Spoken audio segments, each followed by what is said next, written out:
chộp ô này kìa dân từ đàn đi ạ ok làm ok khả năng đọc paper vậy ok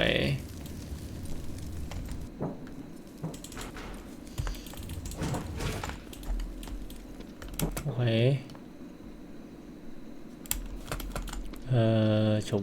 giao dương thái mà ok clear rồi rồi long dần hot on khỏi lốt chứ này làm cái ta máy á sợ nhẹ tôi được kia đây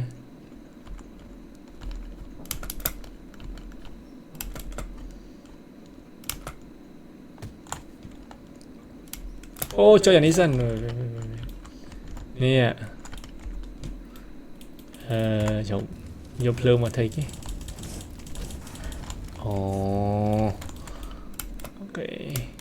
ok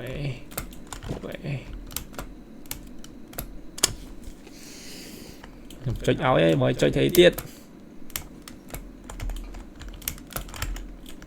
mua play safe giờ này họ lại pi lọ chỗ can đấy lì hơn đấy trò chơi với cũng chẳng món bro chơi vái chồng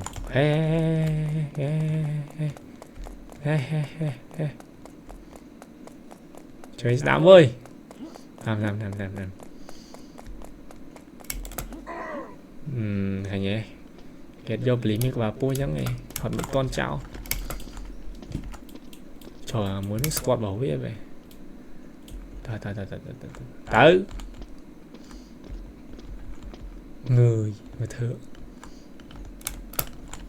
bây giờ ôi cơ màu rồi cơ chơi oh my god hey plương lại ngôi miền plương cái vô plương vai về tục tích nha hai chụp play chơi ảnh đấy à cho trong pe beli máu này nè hồi đó rất là reset ban đã chơi ọt chơi chọc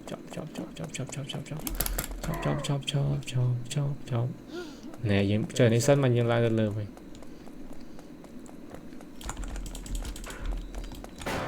ôi ê tam chắp tần nhau món ấy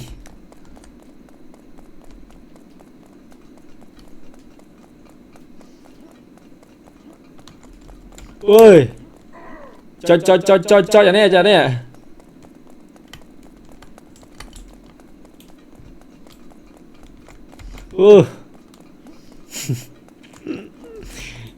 thế mấy vậy chơi nào này anh chơi nào mình lại chơi nào ô miếng này dừng ai tao ba này ê thật lại save yeah thank you bro lẹ môi vai tốc quanh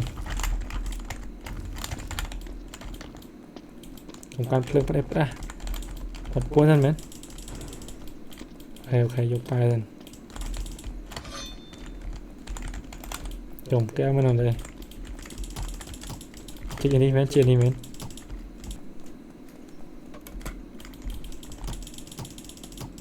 chồng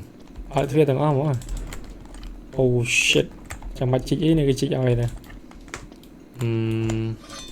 thử ấy mày chị đây ok mà ní mà nè cặp bắt châu mui châu rôm kia cả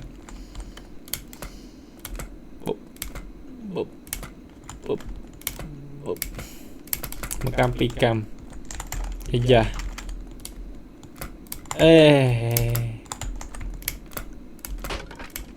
ok cho rung qua không nói rồi chiêu tiếp trồng gì ấy tại ba nữa trồng holy freak hep mi tao bàn ọt buồn đi sân á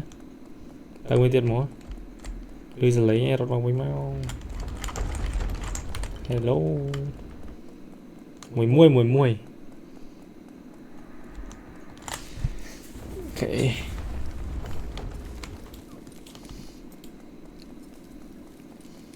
chồng Smart Island dân đúng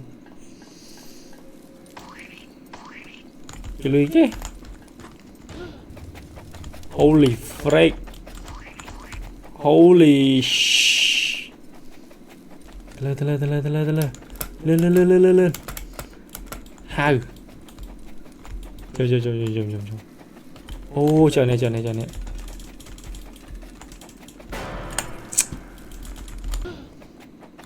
này những bọc vào mình này tỏ máu nhưng mà khăn này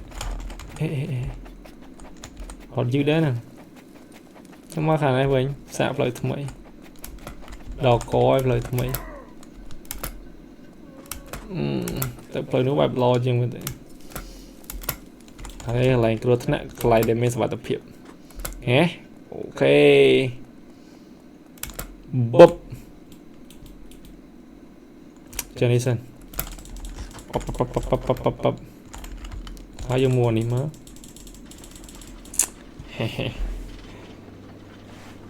chỗ chế đây chỗ chế tỏ đơ tỏ nó là đây đơ bởi phía máu trên bị cục ấy chụp được khoai thiệt khoa tiết với thật phải chạm tới cùng láng dần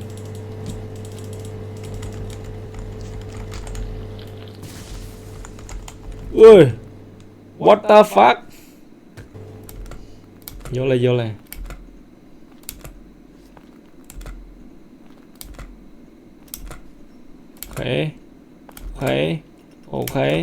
ok not okay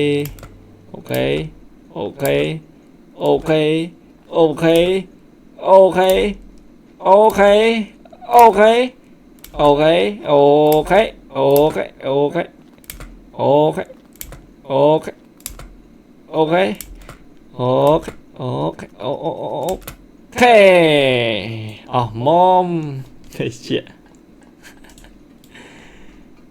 okay lang mùi muội đây hồ chân đa khéo nhưng hồ chân đa anh đi có hóm hai châu bạn chốt bàn tê chân đá bên này lại story ru mày chẳng những troll nắng được khi nghe mình chân đa nè đã nè hey ta một cam big cam mà mùi play safe ô nè đảo tiệt chắp game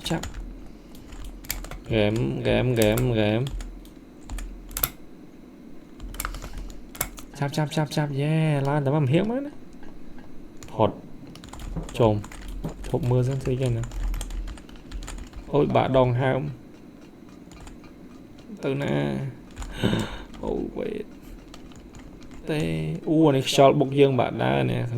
riêng clear dương chứ tôi trong tích shot bọc một rồi phó đây yeah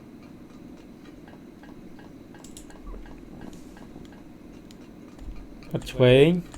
lốt chồng hai lấy lốt mày phật ô này mua đây ta ngộ chả lốt đâu mọi nè ý xí nó bầu lốt nó nè thơ tam nhau máu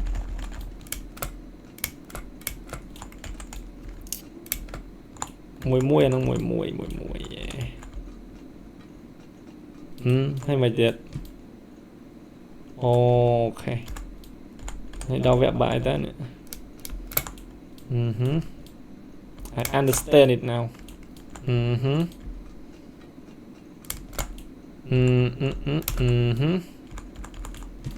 anh đi vào sân chi dương mình dương lộn này lẽ viết thời là khổ mà viết tơ là khổ okay see I understand it now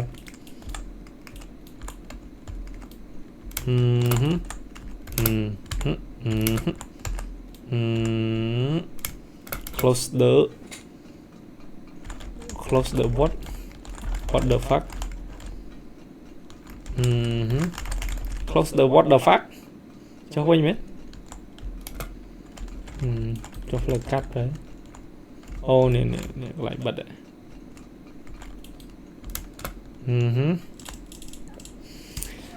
ok hai đâu tôi đi thấy hai ấy còn nói ê chọc ở đây tôi mũ mình nè cái này mới tiếc đấy yeah ôi offside làm từ quanh ta làm ná ta tàn nó liên này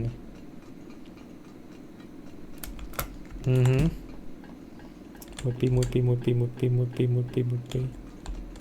ok làm này ha chưa ngọt mó sắp đón không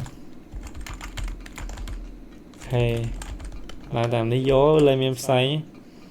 load pot yeah go let's go to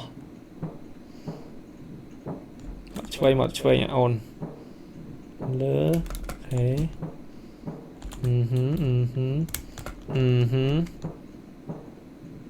chộp giờ thử về cho money load pot này cài đây ní tầm mau mấy nè trùng nhâm lốt món thế liền với giấy ok này ác nhung cắn sao đấy tục với nhau nâng thế này tiết cho ra một chuối ní lứa đó nè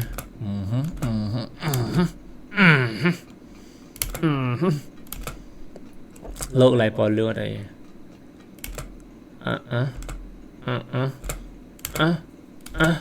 ok lại bệt chật chinh phốt đây nè họ lá view rồi dưới thử họ lá như này trôm hai tên nào tiệt lốt mà ok nè lốt mà nè muối bị bẫy yes sir tới tiết what no ôi thời để chụp con mà cà phê thời này lại lỗ cà phê đấy lỗ cà phê oppa hay nhá hello wait what no way really bro really ôi tia quay chỉ muốn ăn đồng bông hai bây giờ ăn vai ba nữa ở đây nhìn thấy thằng vai holy shit bông tia đấy vai rồi đấy vai tranh con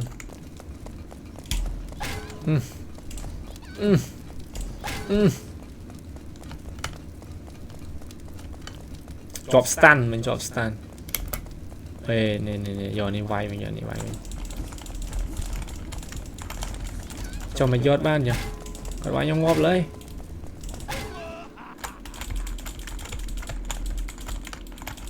ôi giờ này nhưng mà giọt này muốn còn vai có đấy họ được hai ôi giọt stun nè giờ ta ní mình cái đó gió hay gì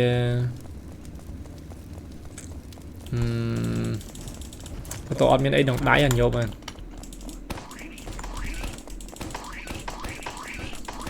nhiều vài giờ anh xem qua đấy tôi ở bên đây đồng đáy anh vô cả về tu mình ok lựa chơi mình có cái mình lôi đời được hàng cái miên đây mình đâu trồng về ra chơi không cái ra chơi không cái ra chơi phóng hello trồng mà lại tránh tên này thì nào biết chọc từ từ nào ăn chơi bị cục rồi để chụp pli mà nè điện chụp ế chữ mà đó có hero nhóm nâng chó họ sao có phiền thò mà đà rột bàn to tiệt chùm cua đó có lại cua không hero nhóm lại cua không cái này nè suicide đấy ô cho tôi khổ quá chụp lý hay mày thế ni cái này tên lơ cái holy shit oh my god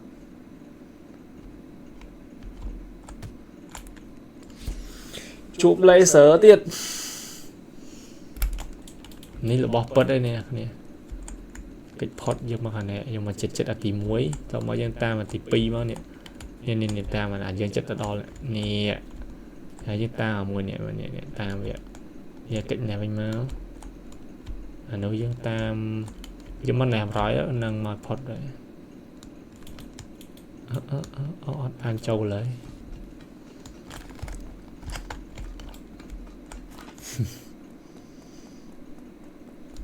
chỉ là tiệt get your play here cho animation hả ê chú ba lấy ê cho mà để giờ thì buồn mà để giờ dân do rồi nè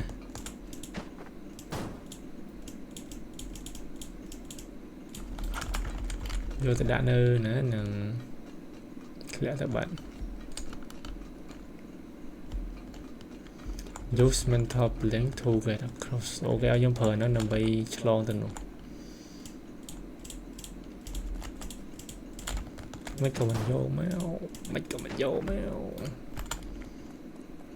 phần này vô tầm mũi ba này thấy dân vô với bên từ ngồi trên mà vô bên mà ăn vô thì nó đặt riêng phở 2 phở này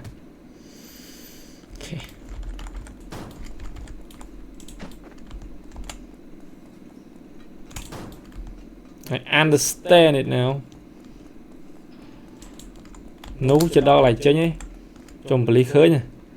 thấy ta na đâu hello hello về shoot the AO khả năng em mới tới mà chó mà trời vay viết o chiêm này vay rồi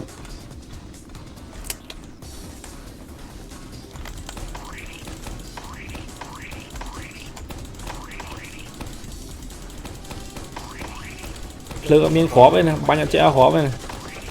ô hot sân hot bao nhiêu hot sân giờ lôi tinh cặp lơ điện trông đây vai ngắt tay mình nghiêm hot quay điện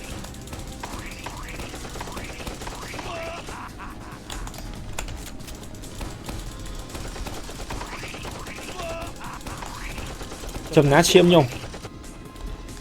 miếng chiêm mà trong bánh con lên chứa này bánh chính là pizza này giờ lôi sân hai yeah bánh tiếp bạn chưa cái bụng bánh này trong bánh trong đi bạn chưa mình oh yeah bánh trong đi bạn chưa yeah understand it now lôi son right đó có lương tốc tăng chất chịp bè kỳ lan bề tiết ràn bốc đá chồng mày đây ok dân chỗ chơi phải cả cam trên một cổ bao nhiêu tại đâu bên bạc láng được bạ tích bạn cho cột quanh đó bạn chôm đã first nhiều first person nâng anh em thời tên nè phòng bali phòng đánh chạp đấy nhưng mình toàn hội nhá nè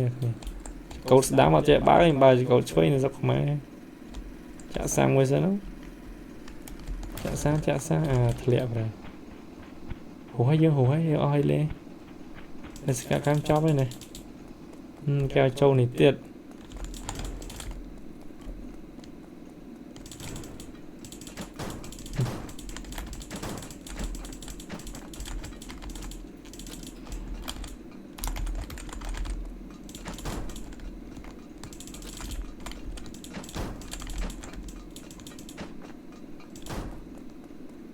ok dồn ní đã ní đầm bay lan từ hàng lơ chẳng chưa thông phải chạm một tử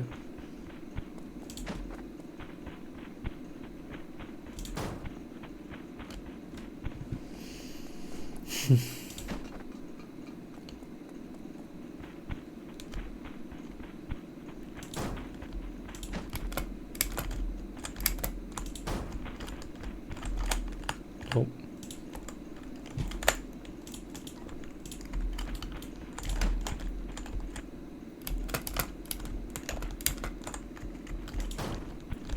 À.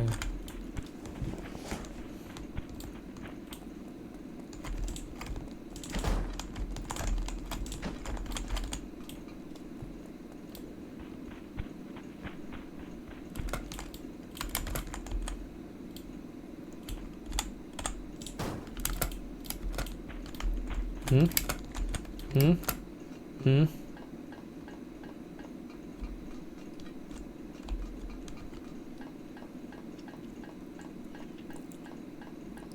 Trộm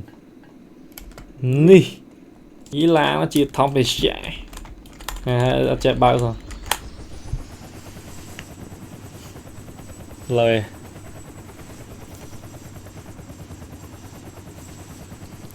chọc okay catch player your first day on the job capture player and earn cup coin on the guy into your believe or no alright we done